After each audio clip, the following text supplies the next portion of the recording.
Assalamualaikum warahmatullahi wabarakatuh. Sampurasunun, sampurasun. Wargi-wargi baraya pecinta dongeng Sunda anu di mana beayana.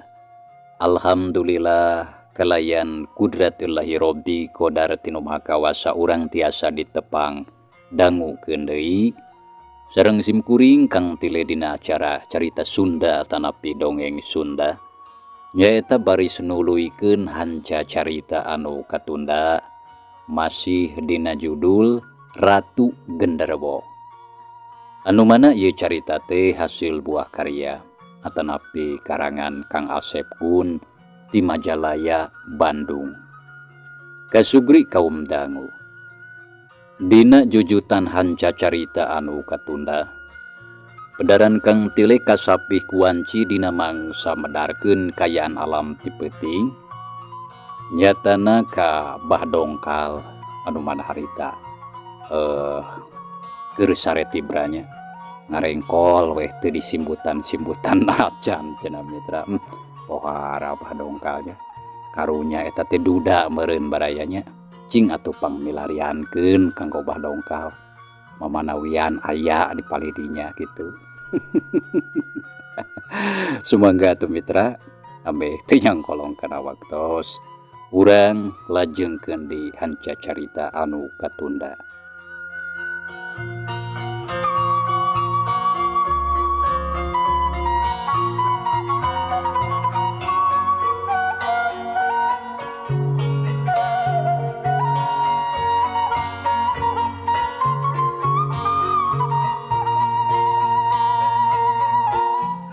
Kasugri kaum dangu. Kocapkeun waktu isukna.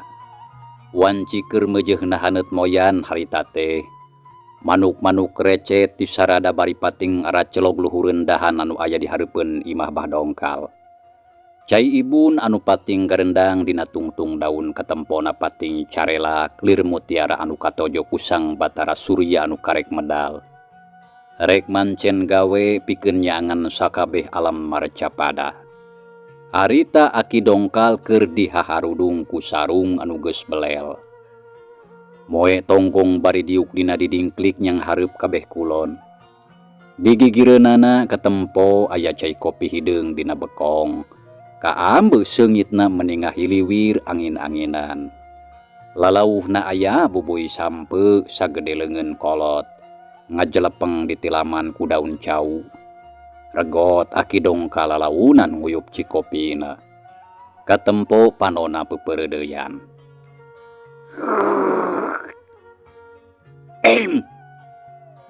Menjepait-pait teuing cikopi teh. Teu bener si Subed dititah ninyuh kopi-kopi wae menikat kam holelel. Teu beda we jeung Bacrawali. Kamana cenah budak teh? Cenah bari rarat reret ningalian budak lalaki anu sok biasa maturan ka manehna. Wed! Subed! Ye, geus ngaleos meureun mangkeluk teh. Tapi kajeun ketang pait oge. Ku ieu we amisna mah. Kituna teh bari nyewol bubuy sampe ku leungeunna. Tuluy dicocogkeun kana gula beureu meunang marud anu diwadahan ku daun waru deukeut bubuy sampeuna. Mantap ieu mah. Nikmat mana lagi yang akan kau dustakan, Ubed? Pokna seuri sorangan bari ngaplek kadaharan bubuy sampe anu digula kaungan. Atuh puguh we isuk-isuk keur meuhejeuna tiris ngadahar bubuy sampe diadu maniskeun jeung gula kaung meunang marud. Bari disagigireun kopi pait sabekong. Geus teu bisa digambarkeun deui ku omongan pokona mah kumaha nikmatna. Beuki lila panon poe beuki luhur mitra. Antukna jung aki dongkal nangtung terus lempang asup ka jero imahna. Harita wanci liwat pecat sawed katempo di hareupeun imah aya saurang awewe keur nangtung. Panona rarat-reret kasabudereun buruan utaya lian horeng si mana horeng eta awewe teh nyaeta Nyi Sumarni lanceukna Juragan Marnatea anu ti heula kungsi kadinya mitra. Memang lumayan remen atawa mindeng manehna nepungan ka Ki Dongkal. Ari tujuanana seperti anu geus dicaritakeun tea. Nyaeta hayang marabunan atawa ceuk kasarna mah neluh secara ngaganggayong ka Juragan Warti tea. Ari sabab manehna oge geus nyaho ngeunaan kayaan Juragan Warti anu ayeuna geus cager tina pangwisayana. Dasar jelema jahat mitra. Sakitu ku Juragan Marna jeung ku Juragan Warti di bageuran oge anger we hatena mah julid. Malah ayeuna mah pamaksudanana teh geus lain hayang ngaganggayong deui ka Juragan Warti teh. Tapi hayang ngabinasakeun malah rek sakalian jeung sakabeh jalma nu araya di imah Juragan Marna. Anu tangtuna saliam ti Juragan Marna, tangtuna si Turundul jeung Binah oge teu luput tina ancamanana. Pokona manehna hayang buru-buru mikamili kana sakabeh harta banda tur pakaya anu jadi adina. Sanggeus rada lila ngajantengna, kalacat weh Nyi Marni ngalacat kana golodog imah terus keketrok kana pantau bari pupuntenan. Aki punten Ki. Aya kitu. Ieu abdi Marni ti lembur panyingkiran Subang. Kituna teh bari tumpa tempo ka jero imah ngaliwatan bilik anu maralongo. Teu lila oge ti jero imah aya nu nembalan. Mangga sok we ka jero da teu ditulakan. Daguan we heula di tengah imah Aki kago keur maraban heula soang. Cenah ceuk Aki Dongkal anu harita aya di tukangeun imah. Geus puguh aya pangakuan tinu jadi pribumi mah teu mikir deui. Geblus weh Nyi Sumarni asup ka jero. Gek weh diuk dina amparan samak panona rarat-reret ka sajeroning rohangan patengahan imah. Teuing nempoan naon. Sok padahal apanan manehna lain kakara kadinya teh. Jadi kuduna mah biasa-biasa we teu kudu make jeung rarat-reret sagala rupa. Ongkohanan da eueuh anu aneh deui di jero imah Aki Dongkal mah. Tekung silila jebul Aki Dongkal norojol ti lawang dapur. Leungeun katuhuna katempo bararaseuh jabak harotor deui kulun teh urut parab ingon-ingona. Menicangi Nyi. Nya sok reureuh we heula bisi hayang nginum mah nyokot we ka dapur. Aki kagok rek ngumbah heula leungeun ieu karotor urup marab hayam. Kituna teh bari nembongkeun dampaleungeunna. Tuluy geus nyarita kitu mah ngaleos deui muru ka pancuran rek bersihan heula leungeunna. Lumayan lila Aki Dongkal teh can jebul keneh wae. Nyi Sumarni oge nepi ka ngarasa kesel nunungguan. Ari sabab manehna hayang buru-buru ngedalkeun pamaksudanana ka Aki Dongkal. Tadi ngomongna cenah rek kukumbah leungeun hungkul tapi naha meuni ampir kana setengah jamna can balik keneh wae. Sakanyaho aing da deukeut pancuran paragi kacai mah. Ukur kahalanganku ke kebonan hungkul. Nah tuluy ka mana cenah eta aki-aki teh meuni ngampleng. Nyi Sumarni gegelendeng bari ngareretan ka lawang tukang. Nepi ka aya kana sajamna leuwih manehna nunungguan. Datang-datang sote geus ampir wanci asar. Kurunyungna teh ti lawang hareup deui. Dina leungeunna katempo ngajingjing sampeu jeung tangkal-tangkalna meuni ranggaek jiga tanduk uncal. Jaba meuni gelede sampeuna oge. Hampura ku Aki ditinggalkeun lumayan lila Nyai. Tadi teh geus rek ka imah ngan di jalan tepung jeung si Ubed. Eta budak anu sok maturan ka Aki. Manehna katalatahan ku bapana cenah kudu ka ditu ka imahna. Ka imah si Ubed. Sugan teh rek naon. Ari pek teh kalakah ngajak ngadu bako. Puguh we Aki ge da resep ari ngobrol bari silih asaan bako mah. Katambah deui manehna boga bako anyar pangirim ti dulurna anu aya di lembur Cibodas Solokan Jeruk Majalaya. Nya ngirim bako ka Mang Usa teh ngaran bapana si Ubed. Jadi kapopohogeun bakat ku uplak ngobrol teu inget aya Nyai di imah. Basa aki balik teh make jeung di bahanan sampai sagala. Da bager ongkoh Mang Usama. Pek atuh dagoan heula rek ka dapur jalana. Ieu sukuna karotor. Bari sakalian rek kukumbah heula suku. Kasugri kaum dangu. Kunyi Sumarni mah asa kadenge asa henteu Aki Dongkal cacarita kitu ka manehna teh. Puguh hatena geus keheul jeung kesel tadi keneh. Ari sugan geus ngomong kitu teh rek langsung asup. Ieu mah kalakah ngoreleng deui ka tukang. Tapi teu lila ayeuna mah ukur sababaraha menit oge Aki Dongkal geus ngurunyung ti lawang dapur. Geuk diuk hareupeun Nyi Sumarni. Samemeh cacarita ku siwel ngabijilkeun dompet bakona. Tuluy ngawewelan sungut padudanana ku baku anu meunang pamere ti Mang Usa tea.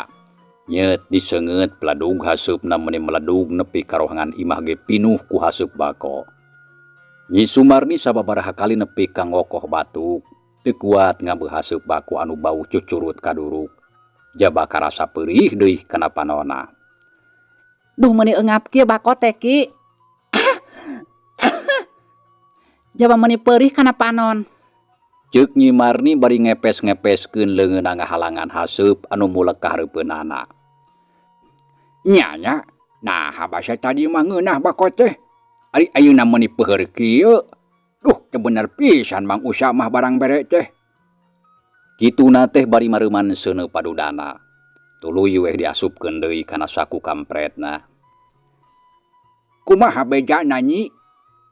Nya maksud Aki teh bejang heunaan jelema anu di parabunan atawa di wisaya teh aku Aki. Aki Dongkal mencerong kana beungeut Nyi Sumarni.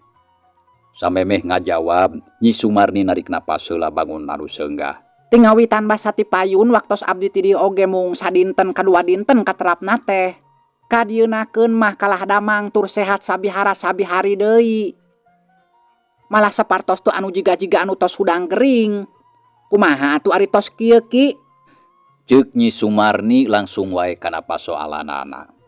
Paingan atuh Ki Boronjol nyarita kitu ka Aki. Sing horeng baladna anu duaan memang geus teu matupikeun ngajalankeun parentahna. Tapi keun bae teu kudu salempang Nyi. Sok we caritakeun ka Aki ngeunaan kahayang Nyai dina waktu ayeuna. Aki geus moal ngandelkeun deui balad-balad Ki Boronjol anu areueuh kabecus. Rek langsung merentahkeun ka Ki Boronjolna. Ceuk Aki Dongkal negrakeun kasanggupanana. Ayeuna mah abdi moal bade ngalami-lami deui Ki. Abdi miharep sangkan sadayana kulawarga si Sumarna ditumpurkeun. Pokona sareng nu araya di bumi eta kalebet babu sareng bujangna kitu Ki. Kumaha? Jawab Nyi Sumarni geus teu mikir deui. Manehna bener-bener hayang sagancang ngawasa kana sagala harta banda anu jadi adina. Nyatana juragan Marna. Teu gampang ari kudu ngalanyawa disakaliguskeun nepi ka satilu-tilu kitu mah Nyi. Sabab perlu dikanyahokeun ku Nyai. Jelema teh beda-beda aya anu bisa dibinasakeun ku cara ditelu atawa disantet secara gampang atawa babari. Aya oge anu melukeun waktu bisa-bisa lamun ninggang ka jelema anu mibanda ilmu atawa jalma anu dijaring jeung diaping ku karuhuna mah. Bisa-bisa malikan ka Aki. Aki Dongkal ngajentrekeun. Memang teu gampang mitra ngawisaya atawa neluh jalma teh. Cindekna teu sakabeh jalma bisa teura ku panyantet atawa paneluh ti batur. Muhun abdi ge ngartos Ki, mung da pasti tiasa upami ku Aki diusahakeun mah. Keun wios teu disakalikeun ge. Maksudna henteu secara disarengkeun ge hiji-hiji we. Abdi percanten pisan kana kaluhungan ilmu Aki. Mung perkawis bayarana moal tiasa ayeuna. Engke we upami tos beres. Nyi Sumarni ngajelaskeun. Nyaheug atuh ari kitu kahayang Nyai mah. Ngan meureun bayaranana oge rada lumayan. Nyawa tilu jelema teh teu bisa dianggap enteng. Opat Ki, opatan. Apanan pebantuna ge duaan. Komo kitu. Opatan mah kurang leuwih kudu ari 4 jutaeun mah. Kumaha sanggup? Sangem atuh Ki. Langkung teu sakitu ge ku abdi dipasihan. Asal opatanana tos bari nasa we. Da harta pakaianna si Marna teh ratusan juta atuh Ki. Janten moal rugi kanggo abdi mah. Nyi Sumarni menigeus ujug naker dina sawanganana jugreh we manehna bakal ngawasa atawa mika milik kana sakabeh harta bandana juragan Barna. Aki Dongkal katempo sirahna ungut-ungutan. Manehna oge paham kana naon anu aya dina jero hate Nyi Sumarni. Tapi sanajan manehna kasebut jelema anu saumur hirupna ngagugulung kajahatan, tukang nganteur ka jalma-jalma anu miboga sifat delekah hayang nyelakakeun, beh dituna ngabinasakeun kasasama. Tapi manehna kakaraeun manggihan jalma bari jeung awewe anu boga patekadan saperti kitu, nepikeun kahayang numpur ludeskeun ka kulawarga adina sorangan. Tapi ukur dina jero hate we henteu ari diomongkeun mah. Balik deui kana pagaweanana anu memang purah neluh ngawisaya ka papada jalma.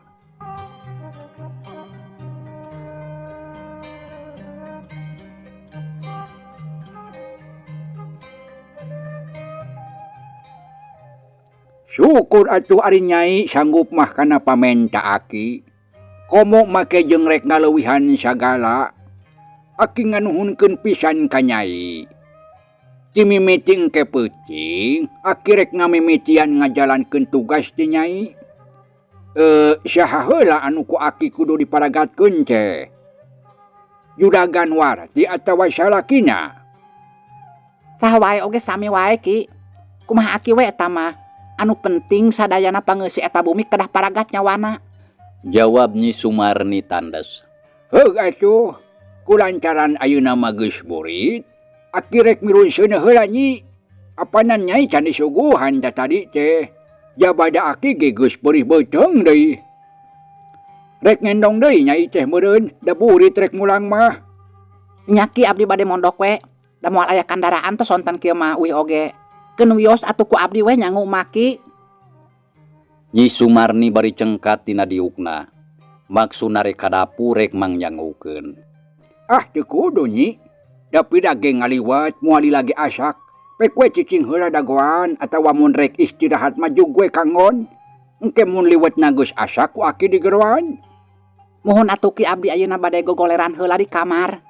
Geus nyarita kitu mah koloyong. Nyi Sumarni ngoloyong asup ka jero kamar paragi manehna anu geus biasa saban ka imah Aki Dongkal. Kasugri kaum dangu. Wanci harita geus leuwih ti tengah peuting. Nyi Sumarni mah ti sore keneh ge geus tibra nyorang impiana. Dina impiana manehna keur gegeleuyeungan kana mobil sedan bari ngarendeng jeung jajaka gandang tur kasep. Sawatara eta di kamar Aki Dongkal harita geus nyampa Ki Boronjol anu meunang ngahaja ngondang. Pok Aki Dongkal ngamimitian nyarita ngeunaan pamaksudanana ka Ki Boronjol. Jadi kieu ieu teh Boronjol. Aki ayeuna rek mere tugas ka maneh. Nya eta ngeunaan tugas anu sababaraha kali kungsi dijalankeun ku maneh katut balad-balad maneh keur waktu ti heula teh. Tapi ayeuna mah Aki teu hayang mamawa ka balad maneh anu geus sidik teu barisa dianjeulkeun. Apanan pagawean anu kamari oge kalah kalabur si Jurangrong jeung Ki Sabrong teh. Teuing ngajeredog di mana eta teh? Reg Aki Dongkal ngeureunkeun heula cacaritana. Di selangkung ngoreh-ngoreh ruhak parukuyan anu katempo jiga pareum. Sarki teuing di marana ngajeredogna eta bebengok si Jurangrong jeung Ki Sabrong teh. Uing ge nepi kadanget ayeuna teu nyaho. Tapi keun bae lah teu kudu dipikiran. Loba keneh balad uing mah moal kurang. Terus kumaha Sarki? Ki Boronjol mencerong kana beungeut Ki Dongkal bangun anu panasaran. Hayang buru-buru nyaho kana pamaksudan Ki Dongkal. Kieu euy. Ayeuna mah Nyi Sumarni teh hayang nyakalikeun geus teu hayang ngaganggayong deui kawas ti heula. Nya maksud Aki teh hayang nyakalikeun ngabinasa sakaligus ka jalma anu diganggayong ti heula teh. Jabati kitu lain saurang deui jalma anu kudu dibinasakeun teh. Tapi aya kana opat urangna. Di antarana nyaeta salakina jeung purah babantuna duaan. Kitu. Aki dongkal ngajentrekeun. Terus kumaha? Lain terus kumaha. Hartina ieu tugas wayahna kudu dipigawe kuduaan. Nyatana ku aki jeung ku maneh dua sewang we. Maneh duaan, aki oge duaan. Aki rek ngabinasa ka salakina jeung pamajikanana. Maneh bagian modaran kanu purah babantuna anu duaan tadi teh. Kumaha sanggup? Aki dongkal mencerong kana beungeut Ki Boronjol. Siap kilah. Pira ge modaran bangsa manusia. Tong boro ukur 2 siki sanajan 100 siki ge gampang. Ih, montong waka ujug sia. Maneh mah teu nyaho henteu sakabe bangsa manusia gampang jeung bisa diarah patina ku bangsa jurig model si lain. Aya di antarana jelema-jelema nu luhung ilmu jembar pangabisana. Nu tangtuna teu gampang pikeun diarah patina kitu. Jadi tetep kudu waspada euy, tur hati-hati. Ki dongkal rada molotot ka Ki Boronjol. Nya nyaho uing oge atuh Ki. Aya di antarana bangsa manusia anu seperti dicaritakeun tadi ku Aki. Tapi da uing mah teu sieun jeung moal eleh. Ceuk Ki Boronjol sombongna keur abong bangsa jurig jarian. Percaya Aki ge ngingetan hungkul Aki mah. Ngingetan hungkul Aki mah nyarita kitu soteh. Jug ayeuna mah geura mulang. Omat sagancangna kudu dilaksanakeun parentah ti Aki tadi. Aki ge peuting ayeuna rek ngamimitian maragatkeun nyawa nu duaan. Ceuk Aki dongkal nutup caritaanana. Les weh geus ngadenge kitu ti Aki dongkal mah. Jirim Ki Boronjol teh ngiles ti hareupeun Aki dongkal.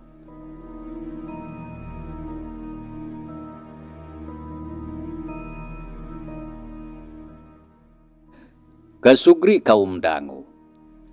Dina waktu anu sarua, tapi tempat anu beda kocapkeun harita. Di imah juragan Marna wanci geus nincek ka janari leutik. Si Turundul can bisa meuremkeun panonna. Teuing kumaha? Ti wanci reup magrib awakna ngarasa hareudang bayeungyang jiga anu direrab ku seunedurukan. Sanajan dipaksakeun ngagoler oge kalah guling gasahan teu pararuguh rarasaan. Anu antukna manehna kaluar ti jero kamarna, laju turun kaluar ngaliwatan lawang tukang. Jen manehna ngajanteng panonna rarat-reret ka sabudeureun tukangeun imah anu paroe ku tatangkalan. Aneh peuting ieu meuni asa hareudang-hareudang teuing. Nepi ka ngoprot kieu kesang dina awak ge. Narek aya kajadian naon ieu teh nya? Aing yakin aya anu teu beres ieu mah. Kitu geurentesna si Turundul. Koloyong manehna ngoloyong leumpang ngadeuketan bangku paragini isbiina ari waktu keur nyaose tina pagawean nu aya di handapeun tangkal balimbing. Gek manehna diuk. Sabot manehna keur diuk bari ngalamun. Ceuleugeudeug di hareupeunana nyaho-nyaho aya hiji jirim anu ngabeuleugeudeg. Si Turundul apaleun keneh kana eta jirim anu tayalian nyaeta si Aki anu keur waktu baheula kungsi sababaraha kali ngadatangan ka manehna dina lalampahan keur ngalalana di nagara Ratu Centring Keling tea. Aki, lawas ti lawas kakarapang ieu deui jeung Aki. Kumaha cager Ki? Ceuk si Turundul bari langsung cengkat tina diukna. Alhamdulillah sujang Aki masalah wasna ge geus tara jangkring. Kieu we. Pokna bari teu weleh dibarung jeung ngahehe. Nya syukur atuh ari Aki cager mah eta nu dipiharep ku uing beurang kalawan peuting. Rek aya kaperluan naon atuh Aki teh pangna peuting ayeuna ngadatangan deui ka uing. Jeung ari Aki teh saha ngaranna? Tiba heula keneh can kungsi ngabejaan ka uing. Ari Aki sabenerna urang mana? Diturundul mencerong kana beungeut si Aki. Cah lamun ayeuna mah memang geus waktuna. Sabab maneh ge ayeuna mah geus dewasa, heuh aki rek dibejakeun ngeunaan saha sabenerna aki. Ngaran aki nu katelah aki walang sungsang. Aki mah teu boga tempat anu matuh. Sabab aki mah lain wujud kasar jiga maneh. Jadi bisa aya di mana wae jeung iraha wae. Teu kahalangan ku rohangan jeung waktu. Ari pangna ayeuna ngadatangan deui ka maneh, taya lian nyaeta aki teh rek aya bejakeun. Ngeunaan naon anu bakal kajadian anu rek tumiba ka kulawarga dunungan maneh. Jeung ieu deui aki teh rek mikeun iteuk anu baheula teh kungsi dibikeun ku aki. Hampura waktu baheula ku aki teh dicokot deui. Da memang can manjing kana umur waktu harita mah. Tarima sujang. Kituna teh bari mesat iteuk anu diselapkeun dina cangkengna. Tuluy dibikeun ka si Turundul. Si Turundul teu buru-buru nampanan kana eta iteuk, kalah terus we mencrong kana beungeut si aki anu ngakukeun ngaran Aki Walang Sungsang. Nah, kalah ngahulang wae sujang. Naon anu dirasa? Tarima iteuk pangwaris ti aki. Insya Allah kahareupna bakal aya mangpaatna.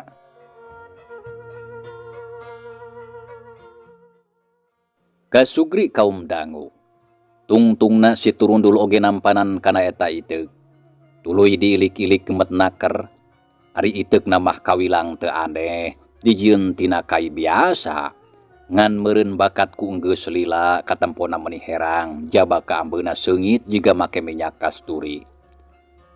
Hatur nuhun Ki. Tapi kajadian naon anu bakal tumiba ka dudungan uing cok aki tadi teh? Jeung uing oge aya tanyakeuneun ka aki. Naon sababna? Peuting ieu awak uing asa paranas.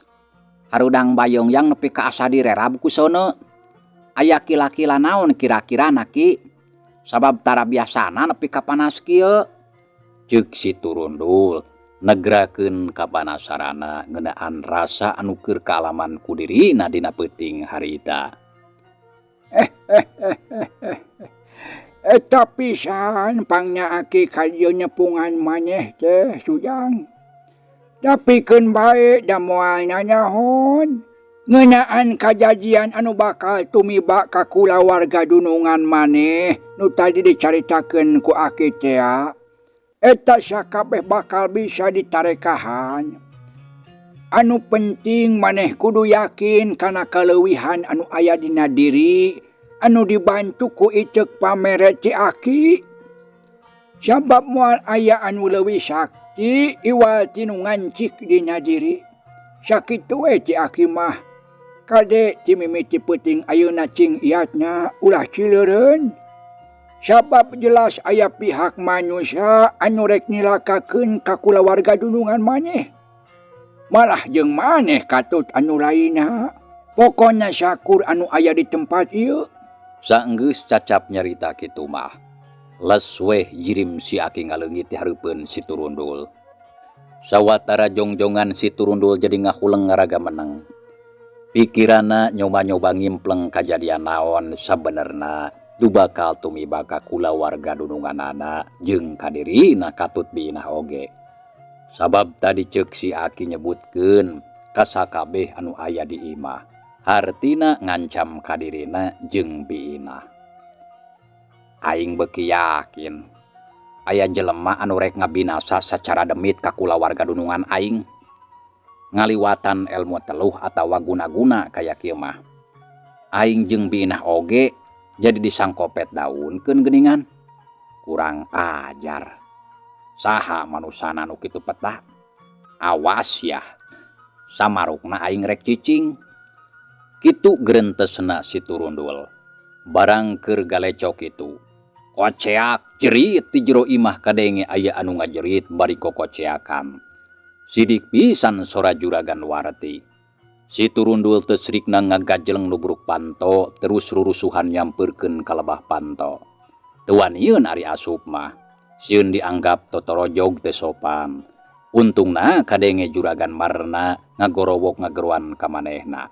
Sorana ditarikeun sabab lumayan jauh jarak antara kamarna ka kamar si Turundul teh, kahalangan ku tembok jeung pantolawang dapur. Dul! Dul! Kadio! Ieu tulungan pamajikan kuring. Si Turundul geus teu mikir panjang. Gablus weh manehna asup ka jero kamar. Tampak juragan Warti keur jejengkengan. Panonna buburi lengan jiga nenjo anu pikasieun. Jabati kitu awakna terus abrug-abrugan jiga munding anu meunang bencit. Tah geuning jug langsung datang. Ieu pamajikan kuring dudungan maneh kunaon ujug-ujug kieu? Cik tulungan Dul. Aduh. Ngawitana kumaha ieu teh juragan? Dul kituna teh bari neuteub seukeut kana beungeut juragan Warti anu katempo bangun keur nandangan ka nyeri jeung kasieun anu banget. Henteu kumaha kuring ge keur sare. Kahudangkeun ku pamajikan anu ujung-ujung jajeritan bari adu songkol jiga kieu. Si Turundul teu nyarita deui. Tuluy manehna meureumkeun kadua panonna. Na atuh jug breh we katempo dina siraheun dudungan awewena. Aya hiji jirim makhluk anu pikasieun keur nyekek kana beheung juragan Warti. Katempo leungeun aranggoas panjang tur kuku-kukuna harideung jaba sareukeut. Mitra cageula ieu carita urang tunda heula. Insyaallah kin urang lajengkeun deui. Hatur nuhun kana naon rupi perhatosan wilujeng kantun. Wassalamualaikum warahmatullahi wabarakatuh.